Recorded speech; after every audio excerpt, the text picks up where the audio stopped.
오늘은 부활절 후 6째 주일 그리고 어버이 주일입니다. 감사합니다. 그리고 사랑합니다.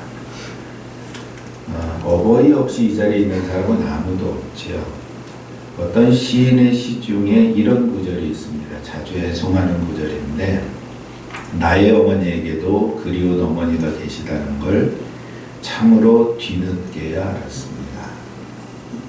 어머니만 부르던 아이가 어느덧 어른이 되고, 어머니라 불리던 여인이 할머니가 되고서야 그 아들은 어머니에게서, 그 어머니에게도 어머니가 계시다는 걸 뒤늦게 알았다는 거죠. 아마도 아이가 진짜 어른이 되는 시점이 아닐까 이런 생각을 해봅니다. 여기는 다 어머니와 어머니의 어머니가 되실 분들만 계시죠. 축하드립니다. 어머니가 되신 걸 축하드리고 어머니가 될 것을 축하드립니다. 지금 여기 계신 어머니를 향해 그리고 멀리 계신 어머니를 생각하면서 인사 나누겠습니다. 다시 한번 감사합니다. 그리고 사랑합니다. 감사합니다. 그리고 사랑합니다. 서로 다 아는 사이인가요? 부모 없이 세상에 존재하는 사람은 아무도 없습니다. 마찬가지로 하나님 없이 세상에 존재할 수 있는 사람도 아무도 없습니다. 오늘 우리는 주시는 말씀 속에서도 그러한 관계를 찾아볼 수 있습니다. 요한복음 15장 1절을 보십시오. 나는 참 포도나무요 내 아버지는 농부라. 다시 한번 상기시켜드리면 이 말씀은 예수님과 제자들이 마지막 만찬을 나누신 후에 그 자리에서 하신 말씀입니다. 에고 에이미 참 포도나무, 나는 참 포도나무라. 그리고 내 아버지는 농부라. 이 에고 에이미 참 포도나무를 문법대로 읽으면 에고 참 포도나무 에이미 이렇게 되어져 있어요. 오늘 설교하면서는 에고 에이미를 강조하기 위해서 에고 에이미 참 포도나무 이렇게 읽겠습니다. 5절에서도 반복해서 에고 에이미가 나옵니다. 에고 에이미 포도나무, 나는 포도나무요 너희는 가지라. 여기서 이 포도나무, 참 포도나무는 예수님 자신을 가리키고 있습니다. 땅에 뿌리를 내리고 있는 포도나무는 나무 전체의 양분을 공급하는 생명의 근원이자 포도나무의 본체입니다. 아버지도 등장을 하지요. 하나님 아버지를 본문에서는 농부로 등장시키고 있어요. 아버지는 포도원에 있는 포도나무 가지들이 열매를 맺을 수 있도록 관리하시는 분으로 드러납니다. 또 가지도 있지요. 여기서 가지는 제자들입니다. 오늘 교회에서는 성도를 의미하지요. 그런데 이 가지는 스스로 생존할 수 없어요. 가지가 나무에 붙어 있어야 생명을 유지하고 열매를 맺을 수 있습니다. 여기서 중요한 것이 있어요. 그 가지가 나무에 붙어야 하는 게 아니라는 겁니다. 무엇입니까? 가지는 이미 나무에 붙어 있는 거예요. 이게 중요해요. 이 말씀을 농부가 열매 없는 가지를 나무에서 잘라낼 때 혹시 내가 잘려다지면 어떠지? 이런 불안한 오해를 할 수 있어요. 그 가지도 역시 나무에 붙어 있다는 것을 전제하고 있거든요. 그러니까 잘라내는 가지와 남겨지는 가지는 한 줄기예요. 그러니까 몸에 이 포도나무 본 줄기에 붙어 있는 가지 중에서 필요 없는 부분을 잘라내는 거지요. 이게 중요합니다. 그렇기 때문에 예수님께서 에고 에이미 참 포도나무라고 말씀하시며 이 참 포도나무의 가지도 역시 참 포도나무다. 이렇게 말씀하고 계신 거예요. 예수님께 붙어 있는 저와 여러분이 바로 에고 에이미 참 포도나무가 되는 것입니다. 창문을 장식해 놓은 저 요한복음의 에고 에이미 7번 나오죠. 묵상하다 보면 하나하나 속에서 이것이 참 놀라운 이름이구나 라는 것을 발견하게 됩니다. 여러분 한번 기억을 더듬어 보십시오. 에고 에이미가 뭐라 그랬죠? 에고 에이미. 네? 나는 이다. 에고 에이미가 또 뭐라 그랬습니까? 오래돼서 기억이 잘 안 나실 때 한번 더듬어 보십시오. 에고 에이미를 누구의 이름이라고 말하지 않았던가요? 네? 에고 에이미. 구약에서 에고 에이미를 찾으면 무엇이 나올까요? 여호와가 나와요. 여호와. 나는 이다. 영어라면 I am이지요. 이 말은 모세에게 하나님께서 나타나셨을 때 이름을 물어요. 모세가. 누가 나를 보냈다고 할까요? 그랬더니 I am who I am. 영어로 번역하면 그것이죠. 그걸 헬라어로 번역하면 에고 에이미가 되는 거예요. 그러니까 이 에고 에이미는 우리는 그냥 에고 에이미 하면서 듣지만 유대인들이 들을 때 이건 하나님의 이름이라는 거죠. 그런데 나는 나다 하는 이 말이 구약에서 말씀대로 야훼 혹은 우리 성경에 있는 대로 여호와라는 발음입니다. 나는 나다. 이게 여호와예요. 그리고 하나님께서 이를 나의 영원한 이름이다 라고 말씀하셨기에 우리는 여호와를 하나님의 이름으로 알고 부르는 겁니다. 영어 I am의 영어 다른 표현은 to be예요. 존재하는 거지요. 그러니까 존재 자체가 하나님의 이름이 된 거예요. 그래서 우리말로 번역할 때 스스로 존재하는 자 이렇게 번역하는 거죠. 스스로 존재하는 그 존재 자체가 하나님의 이름입니다. 그런데 이 이름을 헬라어로 번역하던 초기부터 에고 에이미로 번역했다는 거지요. 그러니까 구약의 여호와라는 말과 에고 에이미가 같은 말이에요.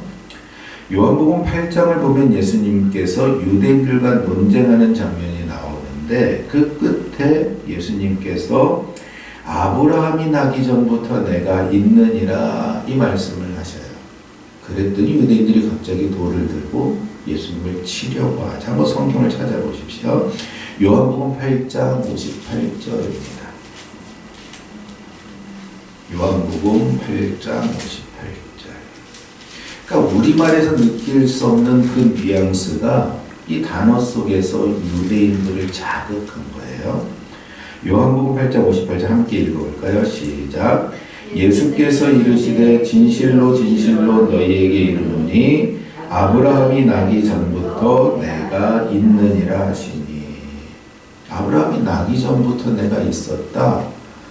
저 사람 과장이 좀 심하네. 이렇게 생각할 수 있지요.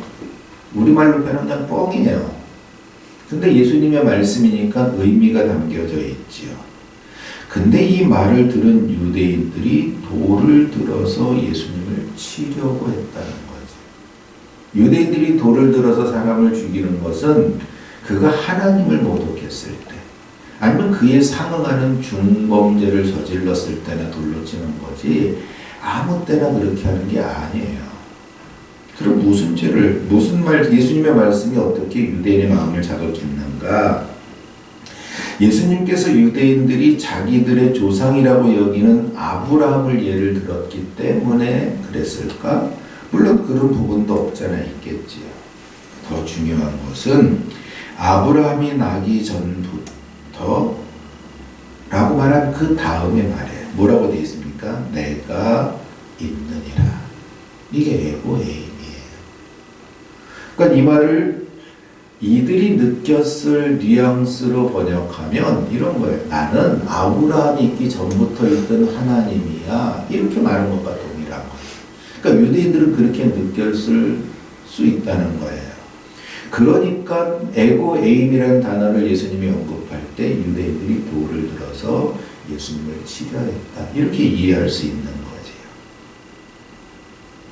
그러니까 속된 표현하면 그 말을 들은 유대인들의 발작 버튼이 된 거예요. 아니 네가 어떻게 스스로 에고 에임이라고 말해? 이 신성모독. 예수님을 죽인 그 이유가 신성모독 아닙니까? 그 정도의 언어였다는 거죠. 이처럼 요한은 요한복음 구석구석에 이 에고 에이미를 사용해서 예수님이 바로 그 하나님이시다라는 것을 증언하고 있습니다. 이처럼 에고 에이미는 하나님의 이름이요 예수님께서 하나님 되심을 증언하고 있는 것입니다. 그 중에서도 특히 예수님께서 자기 자신을 에고 에이미라고 하시면서 표현된 7가지 특징이 있죠. 저 창문을 컨닝하면서 한번 살펴보십시오. 첫 번째 에고 에이미가 무엇입니까? 나는 생명의 떡이다. 에고 에임을 사용하면 에고 에임이 생명의 떡이 되는 거죠. 오병이어 기적 후에 하신 말씀입니다. 유대인들의 조상들이 광야에서 만나를 먹고 사는 것처럼 생명의 떡이 되신 예수님을 먹어야 산다. 이런 의미예요. 그것도 영원한 생명으로 사는 것입니다. 에고 에임이 생명의 떡을 하나님의 이름으로 바꾸면 나는 생명의 하나님이다. 이렇게 말씀하신 거예요. 두 번째 에고 에임은 무엇입니까? 세상의 빛이죠. 에고 에임이 세상의 빛. 태초에 하나님께서 처음 창조하신 것이 빛이지요. 그 빛이 지금까지 오늘날 우리에게 비추고 있어요. 빛이 있으라 하심에 빛이 있었고 하나님의 첫 번째 그 말씀이 이루어진 상태, 그 결과를 오늘 우리가 지금 경험하고 있는 거예요. 성경은 이렇게 증언합니다. 바로 그 빛이다. 내가 바로 그 빛이다. 하나님의 창조의 빛, 그 빛이 지금 생명이, 모든 생명의 근원이 되고 있는데 예수님께서 말씀하시는 거예요. 내가 그 생명의 빛이다. 지금도 우리는 그 빛으로 만든 양분을 가지고 살아갑니다. 그 양분이 떡이 되어서 우리를 살게 만들고 있는 거지. 요한복음 8장 12절은 이렇게 증언합니다. 나는 세상의 빛이니 나를 따르는 자는 어둠에 다니지 아니하고 생명의 빛을 얻으리라. 생명이 되는 빛입니다. 역시 나는 생명이 되는 하나님이다. 이런 의미가 돼요. 세 번째 에고 에이미는 양의 문이고 네 번째 에고 에이미는 선한 목자입니다. 양은 그 문으로 들어가고 나오면서 꼴을 얻습니다. 그 문을 지키는 선한 목자가 양들을 지키며 때를 따라 양들이 먹을 꼴이 있는 곳으로, 물이 있는 곳으로 인도하고 안내하지요. 쉴 만한 물가로 인도해서 물을 마시게 하고 먹을 만한 풀이 있는 곳으로 인도해서 먹고 배부르게 합니다. 이 역시 양들을 생명으로 인도하는 양의 문, 선한 목자를 가리키고 있지요.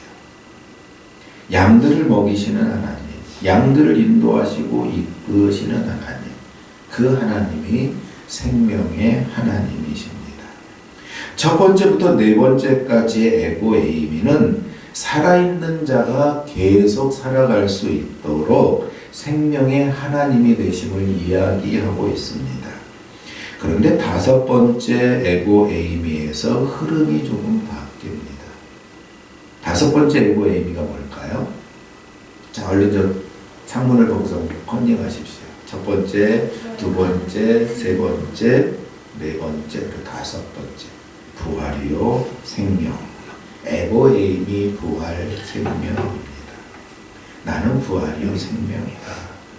부활은 죽었던 자가 다시 사는 것입니다.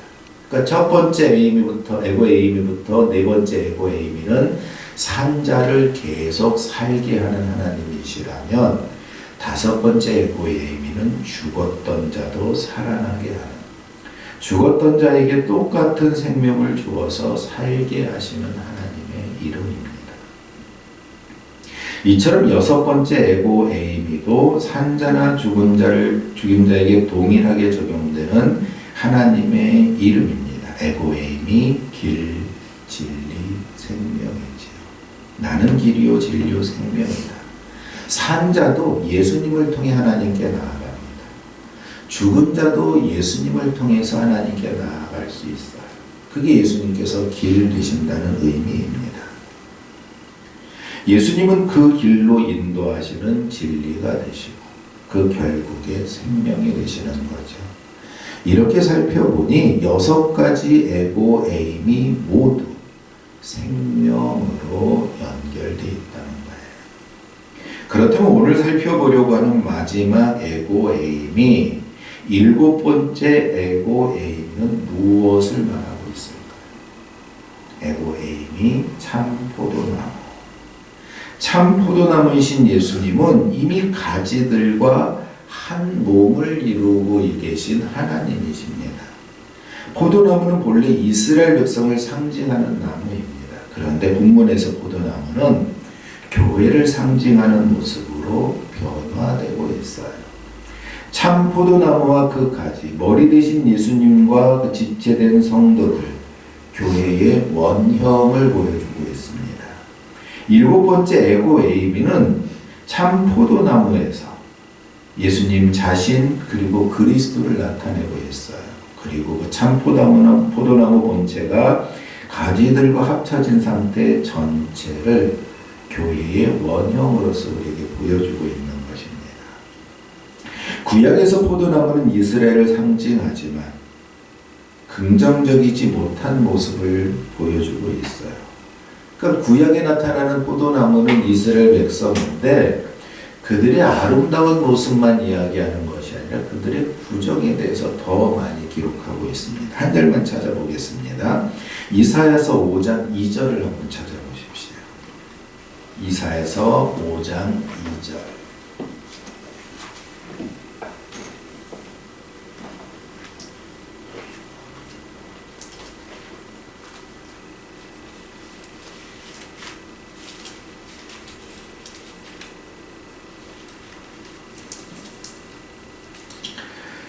함께 읽어보겠습니다. 이사야서 5장 2절. 땅을 파서 돌을 제하고 극상품 포도나무를 심었도다. 그 중에 망대를 세웠고 또 그 안에 술틀을 받도다. 좋은 포도 맺기를 알았더니 들포도를 맺었도다. 무슨 의미입니까? 이 포도나무는 이스라엘을 상징해요. 하나님께서 이스라엘을 세우시려고 땅을 파고 돌을 제하고 극상품 포도나무를 심었다는 거예요. 그리고 그냥 두신 것이 아니라 그것을 관리하기 위해서 망대도 세웠고 또 그 안에 포도 술틀을 세웠다는 거죠. 포도주를 짜내는 술틀을. 왜 술틀까지 만들었습니까? 포도 열매를 가지고 술을 짜내서 그 포도주를 마시며 서로 즐거워하고 평화를 누리려고 하시는 거지요. 그러니까 주인은 좋은 열매, 극상품 열매를 맺기를 바라고 기다리는데 그 극상품 포도나무들이 어떤 포도를 맺습니까? 들포도를 맺었다는 거죠. 달콤한 포도가 아니라 시큼한 포도예요. 먹기는 먹어도 즐겨 먹을 수 있는 그런 포도가 아니라는 거죠. 하나님을 떠나 들포도 같은 우상을 섬기는 이스라엘의 실상을 보여줍니다. 들포도를 맺는 그 포도나무는 하나님께 심판을 받습니다. 포도원을 둘렀던 울타리를 거두어서 짐승이 먹게 하고 그 담을 걸어서 짓밟히게 하시는 거지요. 그런데 이제 예수님께서 에고 에임이 참 포도나무가 되셨습니다. 이스라엘이 하나님 뜻을 이루지 못했던 그 모습을 예수님께서 하나님 말씀에 순종하시면서 참 포도나무가 되신 거예요. 그렇다면 예수님 안에서 맺히는 열매는 들포도일까요? 극상품 포도일까요? 예수님 안에서 맺히는 포도 열매는 극상품 포도입니다. 극상품 포도 열매 바로 여러분들입니다. 여러분들이 예수님 안에 있다는 것을 그냥 믿으시면 돼요. 그리고 여러분들 삶을 통해서 맺어지는 열매는 들포도가 아니라 극상품 포도예요. 들포도는 바라볼 필요도 없어요. 우리 주변에는 들포도를 맺는 소리들이 들려요. 그 소리가 바로 그 소리거든요. 근데 우리는 하나님 안에서, 예수님 안에서 극상품 포도 열매를 맺는 가지입니다. 그러니까 들포도가 맺힐 걱정할 필요가 없는 거예요. 하나님이 함께 하시는 것, 예수님께 붙어 있는 거죠. 구약에서 실패한 이스라엘을 대신해서 예수님께서 하나님의 뜻을 온전히 이루셔서 극상품 포도나무, 진정한 이스라엘, 진정한 하나님의 백성들을 열매 맺고 계시는 거죠. 그래서 예수님 자신을 바로 그러한 모습으로 드러내고 계신 거예요. 우리 표현으로 하면 계시하고 계신 거죠. 지금 이 말씀을 하고 계시는 곳이 어디였습니까? 제자들과의 마지막 만찬 자리라고 말씀드렸죠. 그런데 이 자리에서 행하신 일이 오늘 우리에게까지, 오늘날까지 아주 중요한 일이 되었습니다. 바로 떡을 떼며 잔을 나누는 성찬의 예식입니다. 떡은 예수님의 몸을 상징합니다. 첫 번째 에고 에이미, 바로 그 생명의 떡입니다. 예수님은 자기 몸을 생명의 떡이라고 말씀하시며 우리에게 나누어 주셨어요. 식사 중에 마시는 포도주는 언약을 상징합니다.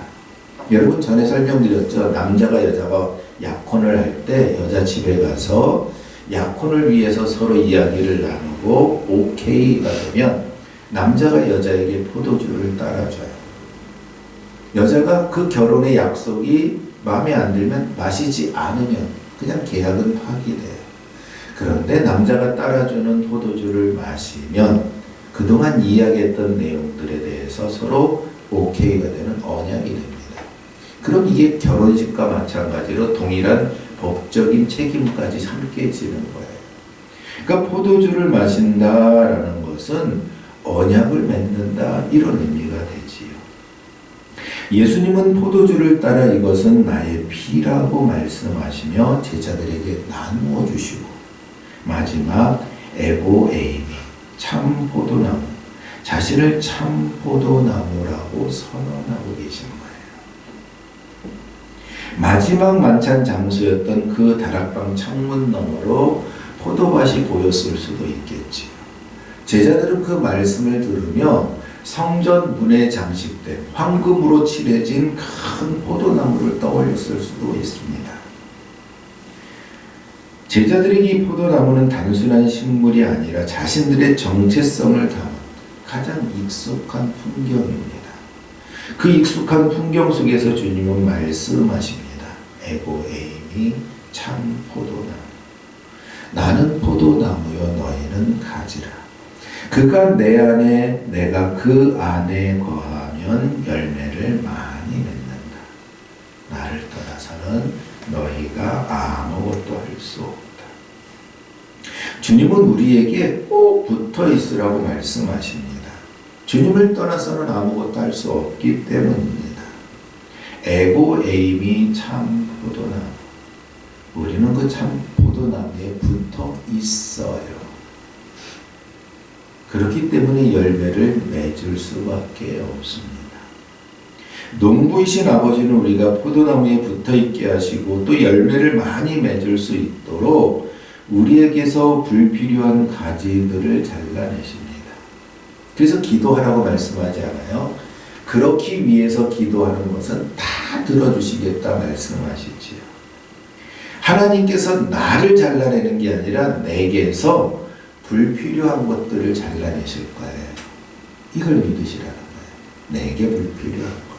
내가 하나님의 자녀로 살아가기에 불필요한 것들을 내게서 잘라내버리시고 하나님이 원하시는 열매를 맺도록 우리를 깨끗하게 정결하게 만드시는 거예요. 깨끗해지면 깨끗해질수록 더러운 것이 더 더럽게 보입니다. 우리 잘 알듯이 주방에 밥 먹고서 그릇 하나 올려놓으면 깨끗했던 이 주방의 그 아일랜드가 지저분해 보여요. 근데 밥그릇 하나, 숟가락 하나, 둘, 셋, 넷, 서너 다섯 개가 올라가면 더 이상 그게 지저분해 보이지 않아요. 그냥 계속 얹어 놓아도 그냥 그대로예요. 깨끗한 아일랜드 위에 밥그릇 하나만 얹어도 지저분해 보이지만 지저분한 게 여러 개 올라가면 그렇지 않아 보이는 거죠. 그러니까 우리가 깨끗해지면 깨끗해질수록 우리 주변의 더러운 것들이 더 더럽게 보이는 거예요. 그런데 거룩함은 그 더러움이 묻지 않습니다. 거룩하면은 그 더러움이 가까이 할 수가 없어요.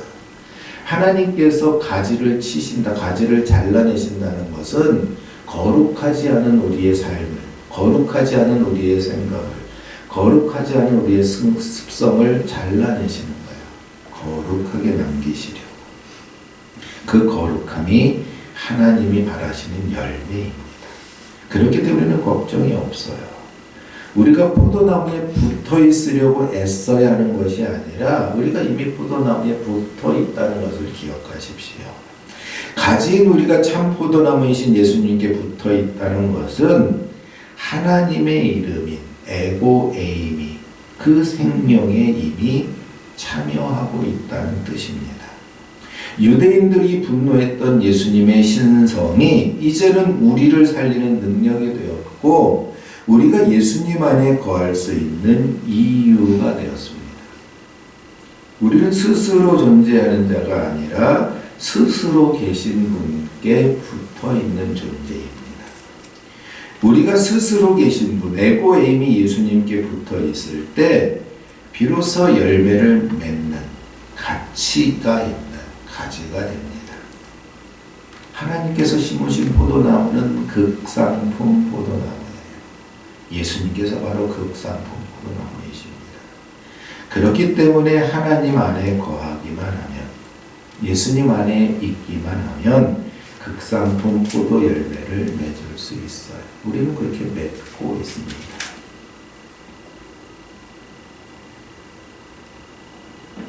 그렇게 우리는 주님 안에서 새 언약을 맺고 새로운 열매를 계속 맺어가야 합니다.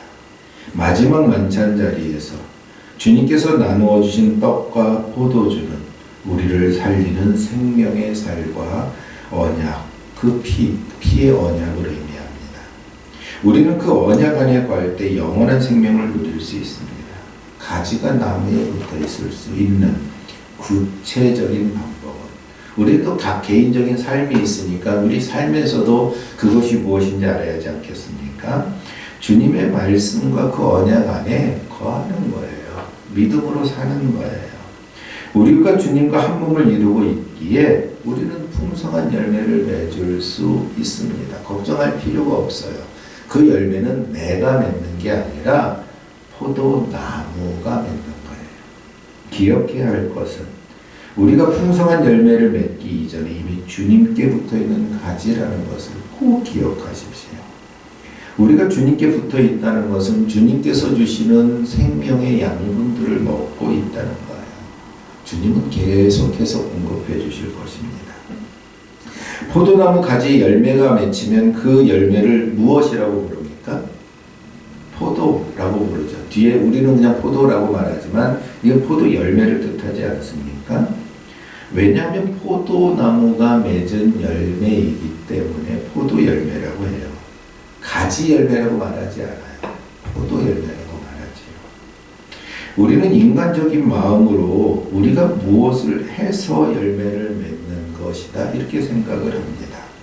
또한 우리가 정해놓은 열매를 맺지 못하면 스스로 낙담하기도 해요. 나는 이만한 열매를 맺고 싶은데 못 맺었네 하는 거지요. 이것은 우리가 말씀을 잘못 이해했기 때문입니다. 우리가 열매를 맺으면 그것은 들포도가 될 거예요. 하지만 열매를 맺는 것이 포도나무이기 때문에 가지는 나무에 붙어 있기만 하면 그 가지에 맺히는 열매는 극상품 포도나무가 되는 것입니다. 본문 5절로 돌아가 보십시오. 나는 포도나무여 너희는 가지라. 그가 내 안에 내가 그 안에 거하면 사람이 열매를 많이 맺나니 나를 떠나서는 너희가 아무것도 할 수 없습니다. 주님께서 분명하게 말씀하시죠. 그가 내 안에 내가 그 안에 거하면 사람이 열매를 얼만큼 맺는다? 많이 맺는다. 이게 요한복음 전반에 걸쳐서 강조되고 있는 말씀입니다. 아버지 안에 아들이 있고 아들 안에 아버지가 계신 것처럼 우리가 주님 안에 있고 주님이 우리 안에 계시는 거예요. 그러니 당연히 열매를 많이 맺을 수 있고 그 열매는 극상품 포도나무인 거지요. 주님의 열매이기 때문에 그렇습니다. 우리는 성찬을 통해 주님과 하나 되었음을 기념합니다. 그리고 그 기념을 통해서 주님의 부활을 증언하며 살아가고 있습니다. 주님과 한 몸을 이루고 있기에 우리는 풍성한 열매를 맺고 있습니다. 어머니를 통해 우리가 육신의 생명을 얻은 것처럼 참 포도나무이신 예수님을 통해서 우리는 영원한 생명을 얻었어요. 그 영원한 생명으로 살아가고 있습니다. 여러분은 이미 주님으로 말미암아 영원한 생명을 얻은 참 포도나무의 가지들입니다. 7번째 에고에이미, 역시 생명입니다. 이것을 기억하시기 바랍니다. 어머니에게도 어머니가 계시듯 어머니의 어머니에게도 또 어머니가 계십니다. 이와 마찬가지로 우리 모든 생명 끝에는 에고에이미이신 하나님이 계셔요. 이번 한 주간 이 포도나무이신 예수님을 더욱 깊게 묵상하고 그 예수 그리스도를 통해서 누리고 있는 평안을 한번 세워보시기 바랍니다. 그리고 여러분들을 통해서 맺어지는 그 극상품 포도 열매가 무엇인지 다시 한번 확인해 보시기 바랍니다. 우리가 포도나무에 붙어 있을 수 있도록 농부신 하나님께서 계속 돌보실 거예요. 에고에이미, 여호와 하나님은 우리의 생명 근원이 되시기 때문에 그 근원에서 떠날 수 없어요. 우리는 주님의 사랑과 그 하나님의 은혜 안에서 한 주간도 평안을 누리시기 바랍니다. 오늘 이 말씀을 우리에게 주시는 이유가 뭐라고 해야 됐습니까? 그 말씀이 우리 안에 있어서 우리로 평안을 누리게 하려 함이라. 이 주님의 말씀입니다.